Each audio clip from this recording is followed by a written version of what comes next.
CCP classes, again, synonymous with College Now, Gaston College, all right?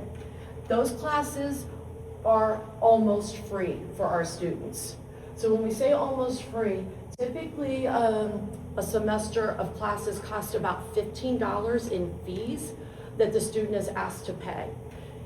Now, in addition to that, students are asked to pay for their books. Sometimes the book is on their bill because we are now in that decade where all the textbooks are e-textbooks. And it's not like when I was in college, you went to the bookstore and you dug through the used pile to save a couple bucks and get an old book. So the textbook companies have caught on to things, and to make more money, they use e-textbooks, which have an expiration date, so that you can't buy used books anymore. So it costs you more money and makes them more money. We do want to say that we have great programs here. Rotary Rooted is awesome to our school. And if we have students with a financial need that cannot afford the cost of a textbook, they can come see me or their counselor, and we'll be happy to help them fill out a financial aid form to get assistance in getting that textbook or paying the fee. If a student takes something like welding, sometimes the lab fees are more expensive than what they would be for like a psychology class, and they can get close to $100. So if that fee seems astronomical to you, please be sure to see us so that you can get that financial assistance. We don't want any kid to miss out on that opportunity because of finances. I also want to point out that when you're thinking about community college, please keep in mind that students that complete 15 credits at Gaston College during their time in high school, and they maintain a Gaston College GPA of 2.0 or higher, and a school GPA, unweighted school GPA of 3.25, they're eligible to attend Gaston College for free after they leave high school. So if you're really looking to cut expenses and get your kid through school at a lower price, this is a great way to do it. There are a lot of articulation agreements. Ms. Maxwell will get more into those. We always do our best to align your student with classes at Gaston that will transfer over and get them their degree quicker once they leave our high school. All right, when you go to Gaston, there is a handbook. How do I explain this? I almost wish I had a hard copy for all of you, but they don't give them to us, okay? So over here, you all have access to this. If you just go to gaston.edu and you just search for a CCP handbook, you will have access to this exact electronic handbook, all right? And in this handbook, it shows all the different pathways. Gaston has a lot of pathways, and it's gonna start with like an Associate of Arts pathway, which Ms. Maxwell will tell you about 98% of our students that we put in college transferable classes are gonna fall under the Associate of Arts. Kids oftentimes think that means we're giving them a degree in art. It's not at all what it means. This degree is specifically for them to transfer to a university, and it has the most flexibility for transferring to a university, the Associate of Arts. Every once in a while we'll put a kid in Associate of Science, but it's few and far between. The majority of our kids are gonna go into that Associate of Arts pathway. So when I present this handbook to our students, I refer to the pathways as menus. And each student can pick up to 2 menus. So here's menu 1. So a lot of our students, Charlie, who's in the audience tonight, for example, he's going to have 2 menus. I'm gonna pick one, Charlie. All right, he's gonna have the Associate of Arts pathway. Now he can pick one other pathway, but it cannot be an associate's pathway. He can pick a CTE pathway in addition to his Associate of Arts, okay? Now that's where I'm gonna go back to this little slideshow.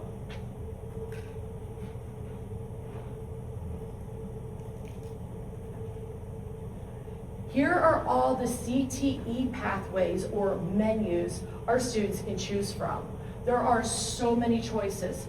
So if you have a son or daughter that wants to go into HVAC, auto, engineering, biotech, audio video production, business, cosmetology, aesthetics, textile technology, welding, firefighting. There are a lot of choices. If you have a student that has no interest in going to a university, and those students come into my office all the time, and they also go into her office all the time, and I understand that. Some students do not love school. They need hands-on stuff. They don't want to do your typical studying with the book, and they want to do auto. They want to be busy with their hands. So if that's the case, they are actually allowed to pick 2 CTE pathways or pick 2 menus from that book. So they could, and these two go well together, they could do HVAC and electrical, right? Maybe one day they want to be a general contractor and they want both of those skills. So they can pick 2 CTE pathways or 1 college pathway, 1 CTE pathway. Does that make sense? And if I go back to the book,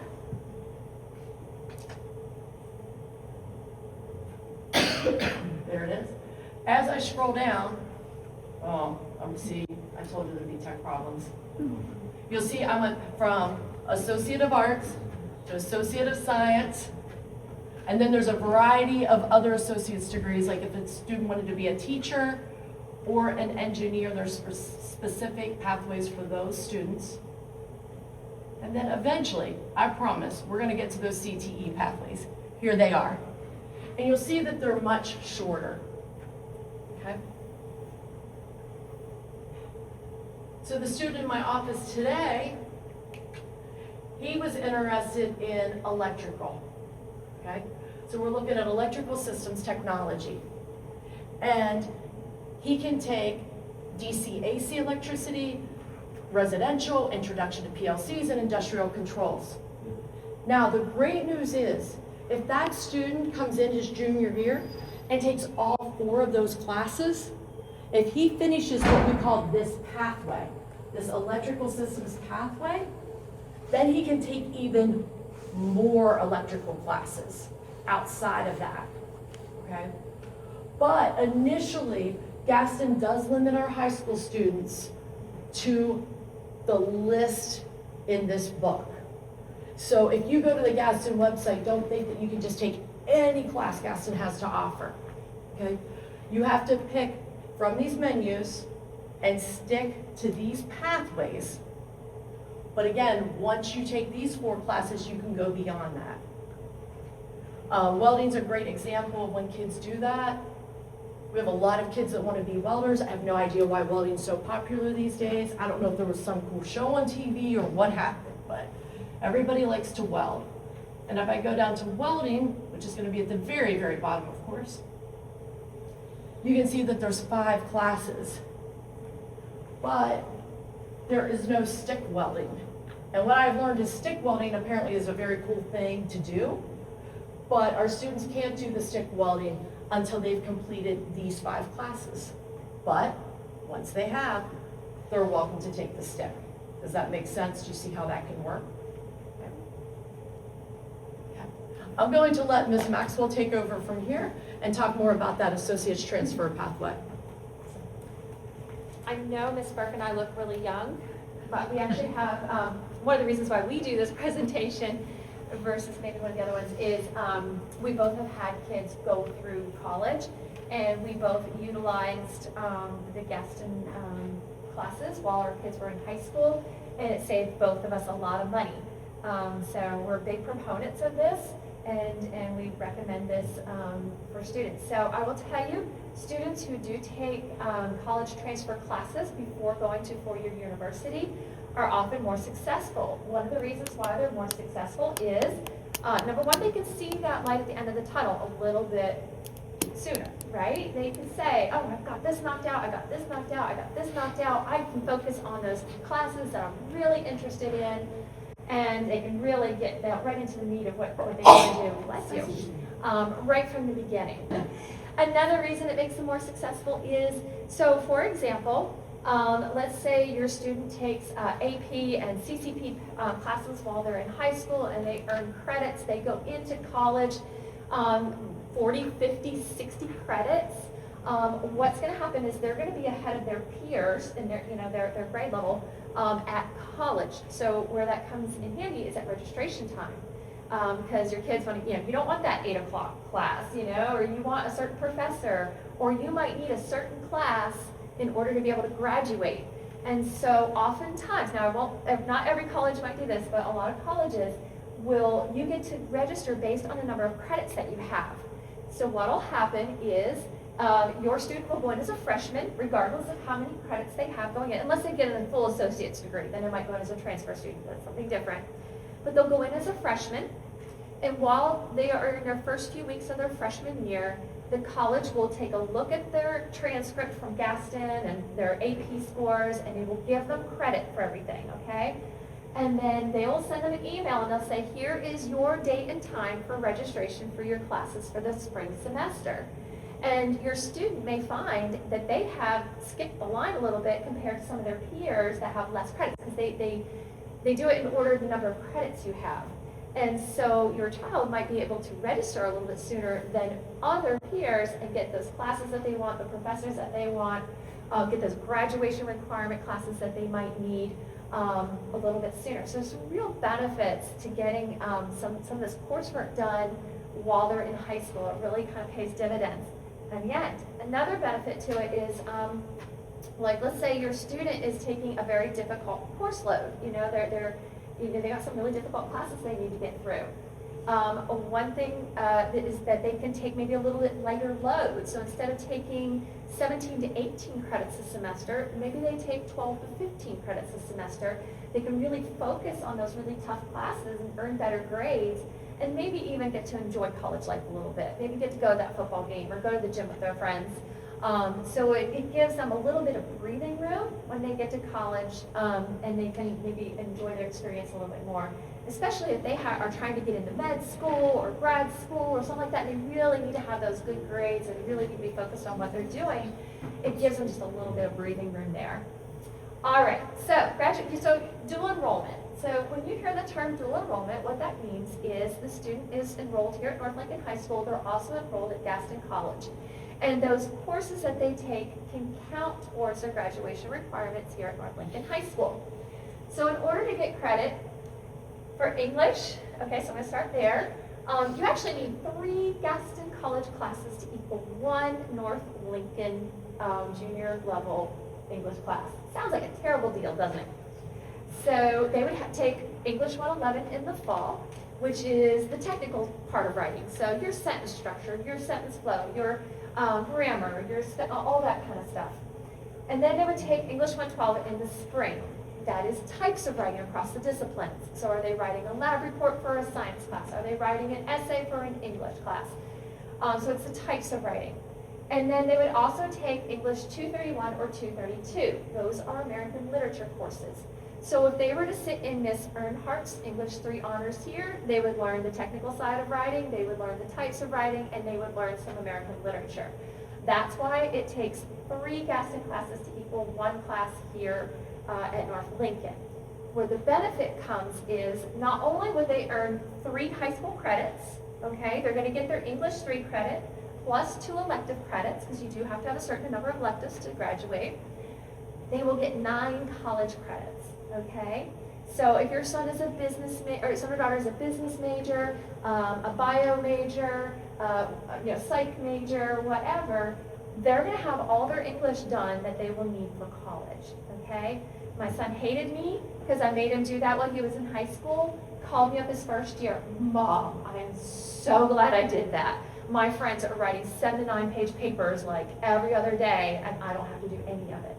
So. They might whimper a little bit while they're in high school doing that, but you gotta be here anyway. You still have to have 8 classes in your schedule, right? Why not knock these things out so you don't have to do it down the road? So it sounds like a lot of English that you would need, and then I usually tell them, just take English for honors or lit if you love Mr. Ferguson. You don't have to take the 4th one at Gaston if you want, because you're not going to really need that unless you're an English major, and then you should take your English classes at college anyway. I tell them to take English for honors, kind of relax a little bit your senior year, enjoy things. By then you've already sent off your college transcripts or your applications. But if they really want to take it, if they really enjoyed it, they want to take British Lit, they can do that. They can take one more class at Gaston and earn their English 4 credit, okay?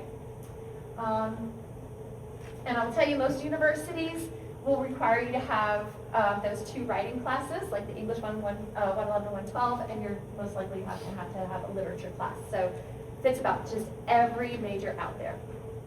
All right, American history. I don't recommend this one a whole lot. I'll tell you why. Unless you want to minor in history and you just absolutely love history. So you can do dual enrollment for American history. You would take American history 131 and American history 132. You can get your American history credit here at the high school level, either taking APUSH, which is an AP US history, and earn college credit that way, or you can take American history honors here, right? Most college majors are not going to require more than 3 credits of a history. So I often tell kids, hey, maybe let's look at what college you're looking at and what your major is going to be, because if you don't need 6 credits in history, why do that to yourself, you know? There might be just better ways of using your time and taking these classes that'll be more meaningful down the road, save you more money and more time. Spanish 1 and 2 you can take here at the high school. You can take Spanish 111 and 112 at Gaston College. They are online. And I'm going to be really frank with you.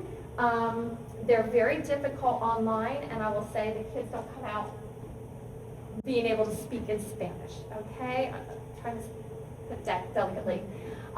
If you take Spanish 111 and 112, you will earn college credit for Spanish 111 and 112, okay, those elementary 1 and 2 for college. If you were to take it here at the high school, so here's the difference between the 2 and something to think about. If you were to take Spanish 1 and 2 here at the high school with Miss Brotherton, you're really going to learn Spanish. She's going to make sure you learn Spanish, okay? You're going to be speaking to her, she's going to be speaking to you, you're going to be speaking to each other in the classroom. Between high school and college, you will take a placement exam, right? And they will place you where you're going to be most successful. So you may pass out of that first elementary Spanish class, go right into the second one, get your credits, and then maybe go on to the third one if you need it. A lot of colleges do need that third one. But you're going to be successful because they're going to test you and place you there. If you take Spanish 111, Spanish 112 for Gaston, they are going to give you credit for elementary Spanish 1, credit for elementary Spanish 2 at the college level, and they're going to go ahead and place you right into like the 3rd level. I know NC State is at the top of my head for one of those schools that does that. I think Wilmington's the same way, right? It might be a struggle to walk into a face-to-face classroom at a college and having been online for those first 2 classes.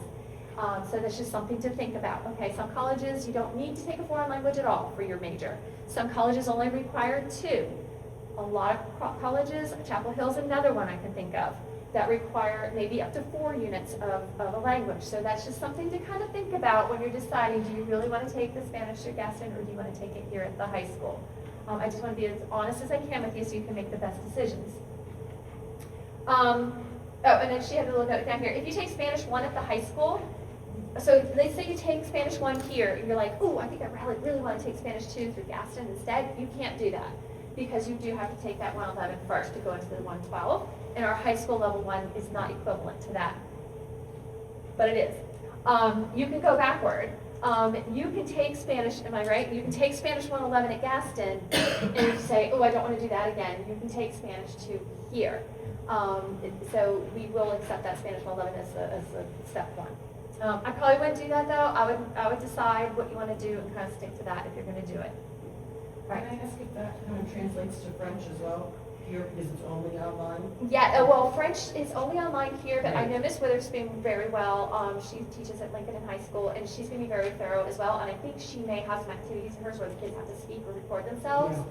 Yeah. And there is no French though through Gaston, so that's the difference there.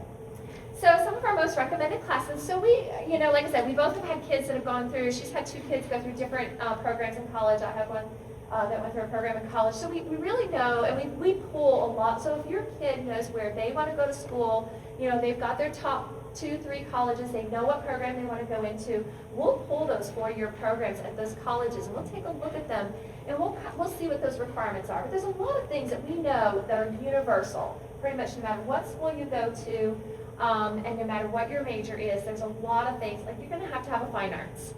So for fine arts, we often recommend Art 114 or 115. This is art history. So it's just a history class, but it's about art, right?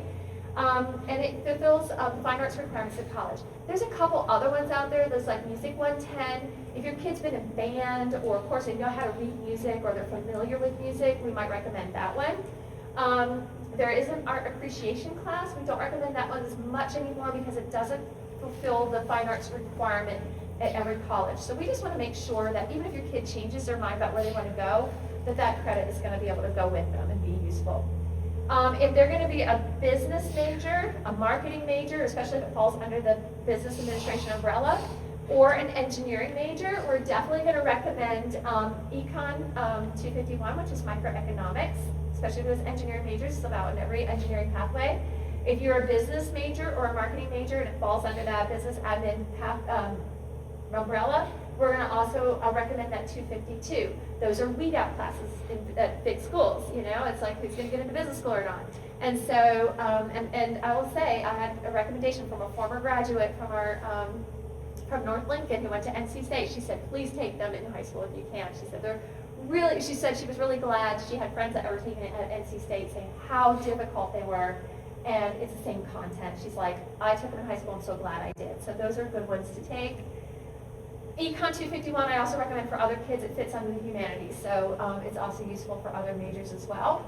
English 111 and 112 is almost every single college will take those classes. Now, the caveat that is like your Duke, your Davidson, your Wake Forest, your Brown, your Harvard, they're not going to take those, okay? They're not going to take CCP. They might tell you you can choose one AP that you want to have transfer over.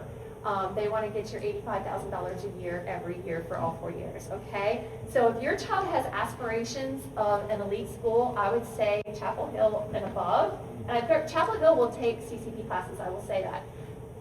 I would still recommend more AP than CCP, okay? So if you're looking at a more elite school, I would have more AP than CCP. They do look at them a little bit differently. Another one, Psych 150 or Soc 210. Psychology is in almost every single college major out there. That's our number one that we really get our kids into. They've had a terrific platform online for a long time. Those teachers, don't get many complaints about psychology. It's a great starter class for our kids, and it fits in pretty much every college major pathway. And then there's also sociology. Business 110, 111, or geology 111. So, for example, if your kids can be, if they're not going to be a STEM major, or I shouldn't say just STEM, because if they're going to be computer science, I would still use one of these. But if they're going to be a bio undergrad or a chem undergrad, environmental science undergrad, physics undergrad, anything where they're going to be taking natural science courses at college, we don't recommend Gaston for that unless they're willing to drive to Gaston to take the classes. My son took Bio 111. He was a business major. I used to teach AP Bio. I saw what the class looks like. I saw what the labs look like. It's online. It would never, ever work for a student that's going to go into the sciences, okay? It's just not meant for them. Unless you are willing to drive to Gaston. They have beautiful laboratories. They have people with doctorate degrees there to teach them in person. I would feel comfortable with them going down there and taking the class in person and doing the labs in person. I would not feel comfortable if you're going to be a STEM major and you're a major in that in college, don't take them online through Gaston. You're much better off taking AP Bio here with Ms. Heisey, or AP Chem with Ms. Townsend, or AP Physics with Mr. Canham. You're going to get much more experience with lab materials and writing lab reports and the rigor that's going to be necessary for the college level. But they're great classes. If that is not going to be your major, they're great classes to knock out that natural science class. There's other ones we do recommend for students depending on what their major is going to be, what colleges they're looking at. And so we look at the whole student. What are your goals? Where do you want to go to school? And we help to guide them. Maybe take AP this, or go ahead and take CCP this. Now, that said, what I said about those more elite schools, it is okay for your students to take some CCP classes if it's something we don't offer in AP, like the microeconomics or the macroeconomics. We don't offer that in AP The colleges will see that because we send our profile that shows all the classes we offer, and they're going to understand why that kid chose community college for those courses versus an AP, because they're going to see we don't offer it. So there is some reasons for them to take CCP, even if they're going to a more elite school.